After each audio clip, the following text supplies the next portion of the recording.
جب تاریخ کے اوراق پلٹیے تو احد کی فضاؤں میں آج بھی ایک سسکی سنائی دیتی ہے۔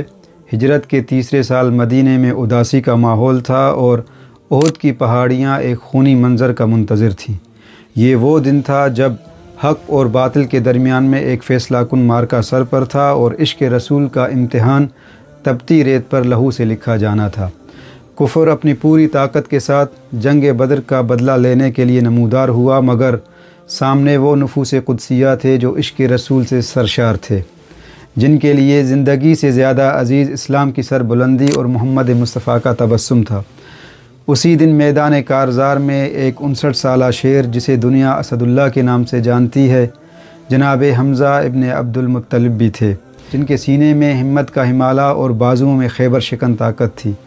جب وہ میان سے تلوار نکالتے تو احد کی چٹانیں لرزنے لگتی، جن کے رعب و دبدبا کا یہ عالم تھا کہ ان کو دیکھ کر دشمن کا کلیجہ منہ کو آ جاتا تھا۔ مکے کا کوئی نامی گرامی سورما ان کے سامنے ٹکنے کی ہمت نہ کرتا۔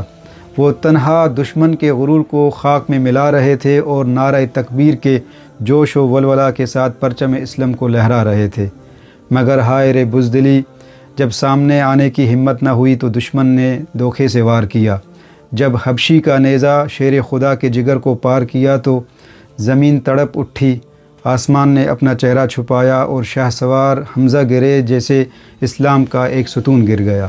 اور پھر وہ ہوا جس نے انسانیت کو شرمندہ کیا۔ دشمن جان نے ان کے جسد مبارک کی وہ بے حرمتی کی کہ چشم فلک نے کبھی ایسا منظر نہیں دیکھا۔ مشرکین کی خواتین نے دشمنی کی تمام حدیں پار کر دیں۔ انہوں نے جناب حمزہ اور دیگر صحابہ کرام کے جسم کے اعضاء کو کاٹا، جناب حمزہ کے سینے کو چاک کر کے کلیجہ نکال کر دانتوں سے چبایا۔ اتنی بے حرمتی کی تاریخ کے جملے ہیں، ثم جعلت ذالک کالسوار فی یدیہا وقلائد فی عنقہا، اللہ اکبر۔ کفار نے جناب حمزہ اور دیگر شہداء کے کٹے اعضاء سے کلائی بند اور گلے کا ہار بنا کے مکے تک جشن مناتے رہے۔ جب سید الانبیاء نے اپنے شیر کا وہ مسخ شدہ بدن دیکھا تو زار و قطع رو دیے، پھر فرمایا، اے چچا جان، آپ پر اللہ کی رحمت ہو۔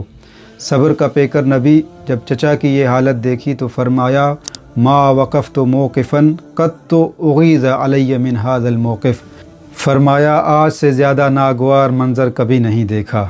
میرا سلام ہو سید الشہداء جناب حمزہ اور ان جانثار صحابہ کرام پر جنہوں نے میدان احد میں اپنی جانوں کا نذرانہ پیش کر کے ایمان کی شمع کو روشن کیا، اور رہتی دنیا تک احد کا پہاڑ ان کی شجاعت کی گواہی دیتا رہے گا۔